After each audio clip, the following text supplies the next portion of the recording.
I'd like to welcome you to the AP exam training for May of 2012. I am David Dipple, the testing coordinator at Humble High School. My office is 3100 and the extension is 6322. Okay, the first thing we need to do is go through why we're doing this training, and that is because we have several things going on. We have more people helping. We have counselors along with the alts, and this year we're using a sub, Mr. Yannick. This is the first time in a long time we've used subs as AP test administrators. Also, there's a lot more going on in the building that we have to work around. In the past, we've had AP exams going on, and that pretty much was it. This year, we're going to have STAR testing on the 9th, 10th, and 11th. We're going to have field testing also on the 9th and 10th. And we have IB exams that start the first week of May and go all the way till about the last week of May. So we have a lot of IB exams, STAR tests going on. We also have other building conflicts going on. We have the top 10 breakfast on one of the AP days and several other things. So you need to be aware that there's a lot going on in the building that conflicts with what our students are going to be doing and impacts what's going on in AP testing. Some general information. You need to look at the schedule that was attached to the email that you were sent to see which days, day or days, depending on who you are and how often you test, what time you'll be testing, and which test you will be giving. The particular date determines the test. The time also determines the test, so you need to make sure you have that right information. We need to be there like 30 minutes before the test so we can make sure you have the materials and you can get where you need to go. Materials need to be picked up in the 3100 office by 7:15 on the AM tests and by about 11:30 for the afternoon tests. Students will arrive at 7:30. That's what they're being told, to arrive at 7:30. In the past, we let them come as late as 8 o'clock. That doesn't work this year again because we have so much going on. We're going to be using the rooms multiple times. So at 7:30, the students need to get there. And at 7:40, you need to start the demographic information, and we'll go through that. The demographic information that you need to work on is there is a purple section of the answer sheet that needs to be completed one time. It's on the right side and it's on the back of the answer sheet. We'll go through that in a minute. And that does take about 20 minutes. So when students get there, they need to get organized, and then you do need to start the demographic, so at 8 o'clock you can start the actual testing. Again, it's important by 7:40 because almost every day, if you look at the schedule, there's an AM and a PM test going on. It may be AP exams in the morning and AP exams in the afternoon. It may be IB exams in the morning and then AP exams in the afternoon. It depends on the day, but afternoon sessions will need to be in that same room that the morning sessions are in. If you're in LGI 2, for example, there may be a test that starts at noon, so you need to be out of there. And we'll discuss time frames and things like that later. So you need to be sure you start on time. Again, check out your materials in 3100 office. Then when you get into the room, make sure everything is set up. The desks need to be set about 4 feet apart, and that will all be preset. I go through and check all that.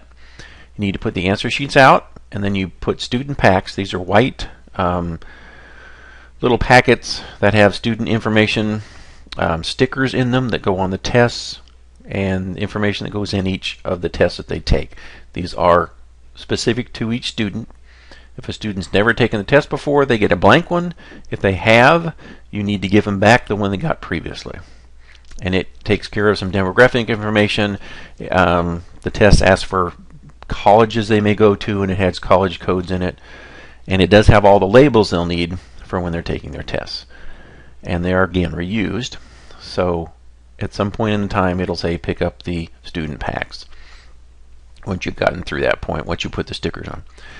And again, students will be told to arrive at 7:30. 7:40, there'll be a blue section they need to complete. Get that done, you need to move on to the purple section. And once that all gets done, at 8 o'clock, we'd like you to start the test. The actual tests need to go out at 8 o'clock, go through those directions. Any students that are late after the 8 o'clock time, if you've already started the test directions and things, they cannot enter and they can't start the test. Once you've started the test, the timer started, things like that, you need to fill out the seating chart.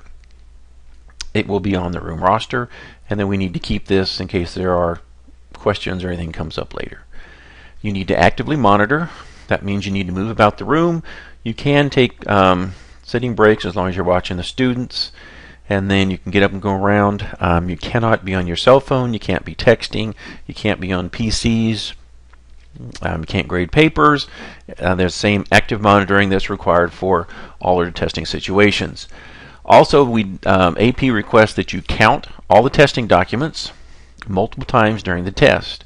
So after you start at 8 o'clock, about 8:30, go through and do a quick count to make sure all the documents are still there. We expect them to be, but we just need you to double check everything multiple times. We don't want to come up at the end of the day and say, whoa, we're missing a test. That shouldn't happen. And if you'll check multiple times, you can say, okay, at 8:30 they were all there, 9 o'clock they were all there, 10 o'clock one was missing. Okay, maybe there was a break, kids walked out with it, something happened. So check once in a while to make sure all documents are there. This is what the answer sheet actually looked like. I know it's difficult to read. The blue part, which is right here, they bubble their last name, first name every time. Right here is a section, I believe this is where they put their student number. Over here is a number they put off of their actual test documents. That'll need to be completed once they have the test documents. I don't remember what this is. And that needs completed every single time. Now, one time, just once, they need to complete this purple part, which is their birth date, their address, social security number. We suggest that they do include their social security number. And that is because when they get to college, if there's any question, was this your AP exam, they can go back and reference their social security number. If they're just going by their name all the time, right now they realize, hey, it's okay, it's me. But when you get to some college someplace, the college may go by the social security number. There's other information on colleges, that type of thing they need to fill out. Again, one time is a purple.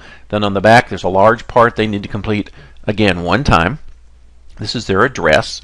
The mailing address is what's going to be used to mail their scores. So if a student comes in and says, I'm looking for my AP scores, this is the address it was mailed to, and the building, the school, cannot release AP scores. We get information on the AP exam scores, but there's nothing official that we get. We get information we can give the teachers, student passed, didn't pass, things like that. But we cannot pass out any official information. So this is how it gets back to the student.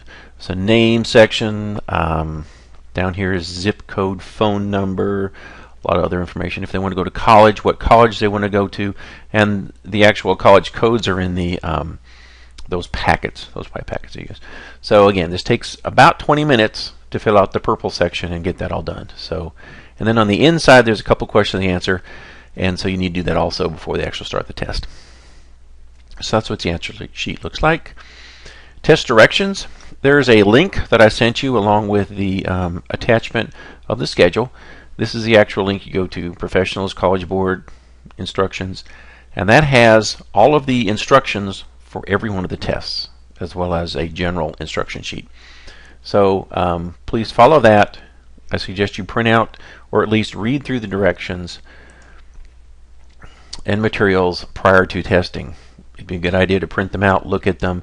I will give you an actual test booklet, test manual on the day of the test, but we don't have manuals to pass out to all the potential test administrators prior to that. When you go to that website, I suggest you open the general directions.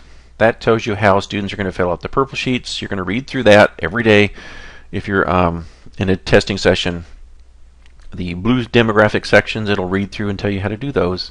And there's, just like tax or star or anything, there's a section you read this and you just read the little paragraph and the students do it. And then separately are the test specific directions like world history, calculus, whatever. You need to look at those for the test that you're giving.